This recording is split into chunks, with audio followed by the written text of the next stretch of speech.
2019's Bug Fables: The Everlasting Sapling is a great example of storytelling done right in video games.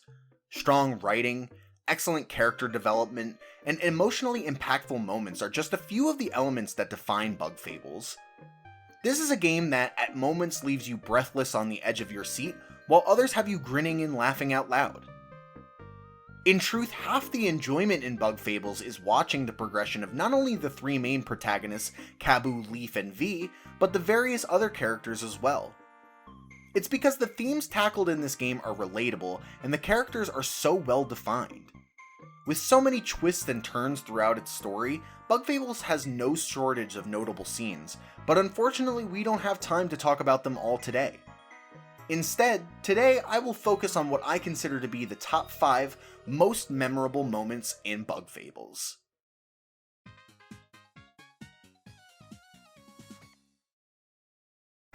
Part of what makes Bug Fables so engaging is the mystery of the Everlasting Sapling. It is the mythical object, this little carrot on a stick, that serves as the main prize of the game. Every action taken throughout the land of Bugaria, from your first steps in Snakemouth Den to discovering the Roach Village, is all in pursuit of this ultimate goal. So naturally, during the game's conclusion, when all the artifacts have been collected and the sapling itself has been located, the desire to see its power displayed is at an all-time high. Unfortunately, in a turn of events, Queen Elizant decides that the Everlasting Sapling is too dangerous and must be destroyed. While disappointing, it's understandable considering the pain and turmoil the sapling has already caused. The Wasp King, however, is a step ahead of Team Snakemouth and has already reached the sapling's location by the time they catch up with him. Using his magic fire, he eliminates Team Maki, Team Mothiva, and the Queen, but is unable to dispatch Team Snakemouth. A battle ensues, and with the help of the Flame Brooch, Team Snakemouth are finally able to overcome the Tyrant King. Always a step ahead though, the Usurper hits the team with a cherry bomb and makes a mad dash to open the sapling chamber. After much anticipation, the chamber opens and reveals that the Everlasting Sapling has wilted. In a maddened fury, the Wasp King yells out that he rejects this outcome and eats the wilted sapling anyway. What happens next is one of the most extraordinary moments in all of Bug Fables. As the ground starts to tremble and shake, we see the Wasp King begin to transform. A scream of pain and a flash of bright light later, and we see the Wasp King has now morphed into the Everlasting King. With dramatic music in the background and a frightening green aura surrounding him, the Everlasting King hovers in the air examining his new powers like a DBZ villain. Almost immediately, he uses his newfound strength to destroy the sapling, before setting his sights on Team Snakemouth for the final battle. Watching this transformation is so rewarding because aside from the epic final battle it signals, it's the display of power we've been waiting the entire game for. Considering all the trials and tribulations Team Snakemouth has gone through to collect the artifacts and locate the sapling, it's nice to know it wasn't all in vain. Even a wilted sapling can produce magnitudes of power we haven't seen before, so imagine what a fresh, healthy Everlasting Sapling could do. Not only that, but it now fuses our two primary goals of stopping the Wasp King and destroying the Everlasting Sapling into one. It sets the stakes high as any RPG should be in its finale, and the way everything is executed helps it stand out as one of the best moments in all of Bug Fables.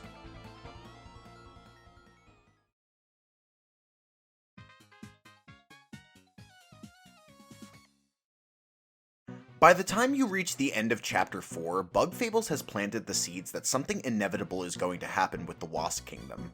Not only do you fight off 2 wasps in order to save Professor Neolith at the beginning of Chapter 2, but before trekking out to the Beehive in Chapter 3, you were given a stern warning to avoid the Wasp Kingdom by Queen Elizant. At the same time, however, the game is also planting the seeds of distrust in you with regards to Queen Elizant. Whether it's Leif not entirely trusting her, the way she seems desperate to get the artifacts, or her sometimes harsh and low-patience style of leadership, it's not made clear if Elizant will be on her side by the end of the game at this point. This is important because despite a line from V asking if the Wasps will invade, the Wasp Kingdom still doesn't entirely seem like a major issue. When you journey out to the Sandcastle, it's hard to even remember the Wasps as a serious threat because the last you've even seen of them was back in Chapter 3's bandit ambush, and those Wasps didn't seem particularly important. And likely due to the attack on Leif by the Dune Scorpion and the showdown with the Watcher, your mind will be tuned to the mystery of Leif's past and the roaches more than anything else. Because of this, you are completely blindsided when you are suddenly approached by a wounded and frantic Zasp. He quickly tells you of the ongoing invasion and brings you back to Ant Kingdom City, where we are greeted with a grim scene of evacuated townspeople and a plaza that's become a smoldering, wasp-infested mess. Intense, unsettling music plays in the background as we fight our way to the wasp-swarmed palace, and as we enter the throne room, we encounter for the first time Hoax, who absolutely decimates Team Snakemouth. Luckily, Maki saves Kabu, Leif, and V at literally the last second, pushing back the Wasp King and protecting the team.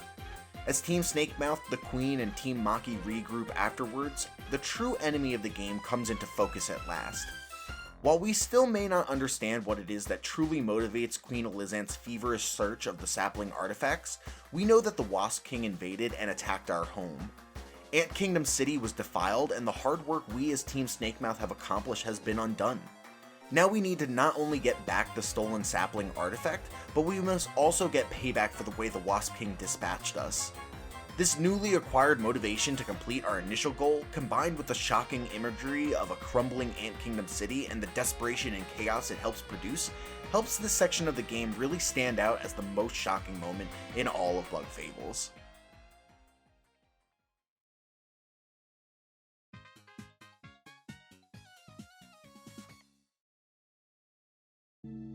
One of the central themes explored in Bug Fables is that of being honest. Every main character has a hidden secret that they choose to omit from their team that ultimately winds up coming out one way or another. Invariably, this causes a rift in Team Snakemouth each time, with the members being left in the dark wondering why. For their adventure team to work, Kabu, Leif, and V come to understand that communication is one of the most important ingredients to their success, as without communication there can be no trust, and without trust there is no foundation for a team. And it's why, as we discussed earlier, it can be difficult to trust Queen Elizant's desire for the everlasting sapling artifacts. From the moment you meet her, Queen Elizant II seems obsessed with collecting these long sought after artifacts. Anytime she hears of a new sapling development or a hiccup in the plan, she is dismissive of anything else and sometimes downright cold. The fact that she's so in contrast to what we know of the original Queen Elizant, combined with her refusal to explain her desire for the sapling artifacts, makes her a hard character to feel attached to. Even after the first invasion of Ant Kingdom City, she seems more autocratic in her leadership than ever before, shutting down all suggestions for how to rebound from the attack. However, at the end of Chapter 5, your perception of Queen Elizant II changes completely. While Team Snakemouth was away invading the Wasp Kingdom, it's revealed that Hoax secretly invaded Ant Kingdom City again.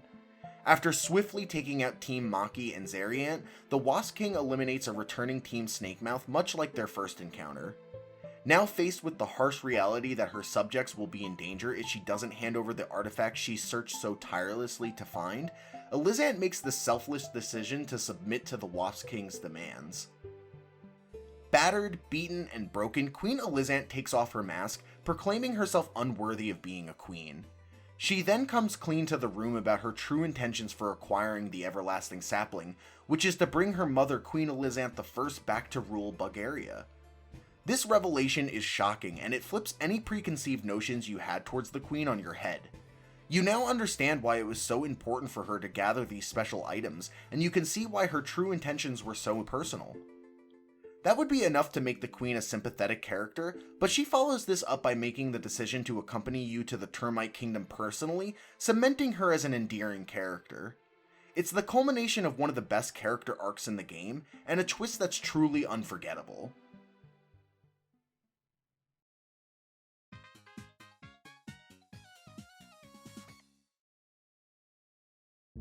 There really isn't anything like the bond that you have with a sibling. You can do and say things to a brother or sister that could honestly end lesser relationships with a friend or acquaintance, and yet somehow make up without even realizing it. Sometimes it's the brutal honesty that you wouldn't feel comfortable giving to someone else that can create an argument or fight, and sometimes it's just knowing what buttons to push or just what to say to cut them deep. However, regardless of any maliciousness dished out, there is this undercurrent of love between siblings that will always draw them back together. What really determines how long the fighting lasts is stubbornness. This aspect of having a sibling is captured perfectly in V's optional side quest. Meeting V's sister Jeanne is not exactly the most pleasant of experiences, and I always felt bad for Kabbu and Leif because anyone who's been around two arguing family members knows how awkward it can be when you aren't a part of the family.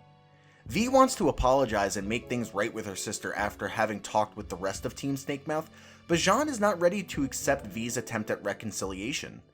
The two sisters verbally squabble, and eventually V and company storm out in frustration. What I love is how accurately Bug Fables captures the irrational arguments and emotions siblings have with each other. Thankfully, V has Kabbu and Leif to bring her back down to earth, and they begin to strategize how to get V back on Jeanne's good side. Unfortunately, that idea, which is to get her red paint, leads to a fairly boring fetch quest. After many trades and a lot of backtracking, Team Snakemouth acquires the red paint, and V returns to deliver her sister a present. At first, Jeanne is apprehensive, but when she considers the tremendous effort she must have gone through to get her this off-season paint, her tone lightens. Both sisters come to their senses, apologize to one another, and embrace in a heartfelt hug. This hug is by far the most tender moment in Bug Fables. It captures what is really special about having a sibling. No matter what is said or what is done, with enough care and effort, any wound can be patched up. And the fact that V is willing to spend her entire savings and sacrifice not only her time but her team's time as well shows how important this was for her. It's satisfying on so many levels, and while the quest itself may be mediocre, the ending is one of the most memorable in the entire game.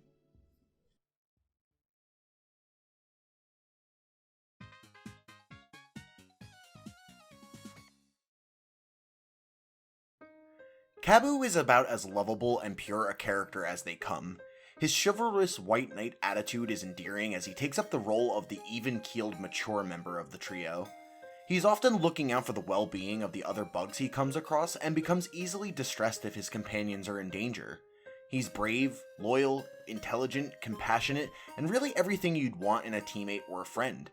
As the de facto leader of Team Snakemouth, Kabbu is proud and selfless, putting others before himself, which is why no moment in Bug Fables may be as cathartic as Kabbu's last stand towards the end of Chapter 5. From the very first few lines of dialogue, Kabbu is making references to the many trials he has endured to get to where he is now. It's clear that misfortune has followed him along his journey, and eventually you discover that his previous team had been slayed along their adventure. Despite seeming strong in appearance, this is something that consistently haunts Kabbu throughout the game, but at no point more so than the journey into the far grasslands. Even from the first mention of this treacherous location, Kabbu is triggered and immediately starts behaving out of character. In spite of this, he does lead Maki and the rest of Team Snakemouth to the far grasslands, and then the wild swamplands after that, before revealing the reason behind his odd behavior. After a brief but heartfelt conversation between the trio, the team presses on before encountering the shadow of an enormous creature. Kabbu reveals this to be the beast that had taken out his friend and master, and while the team resolves to try and avoid it, Kabbu secretly wishes to get his revenge. After a little more exploring, Kabbu gets his wish as the team is ambushed by this humongous monster. Together with V and Leif's assistance, Team Snakemouth is able to temporarily fight the creature blow for blow, though eventually the beast gets the upper hand by taking out Kabbu's allies. Fueled by the rage and anguish caused by the loss of his first team, Kabbu looks inside himself to find the strength to prevent the loss of any more of his friends. He powers up and faces the beast one-on-one, tanking hits and dealing out punishment. After some back and forth, Kabbu eventually conquers the beast and saves his team from suffering the same fate as his old team. Being that Kabbu is generally well-mannered and keeps his cool in most situations, this moment is powerful as it highlights just how strong he is not just in character, but strength as well. Despite being a scripted section, it is still extremely satisfying to thrash the beast into the ground, and it makes you feel like such a badass. It's a true anime moment that exceeds the expectations you have for such a good-hearted individual. It's a moment that doesn't just elevate its chapter, but elevates the entire game, and would be my personal choice if I only had one moment to show someone why Bug Fables is so great. Thanks everyone for watching my ranking of Bug Fables' top 5 moments. I had to leave out some great moments, but did you agree with my list? Did I leave out one of your favorite moments? Let me know in the comments, and if you liked this video, be sure to give it a like and subscribe, and stay tuned for my next video.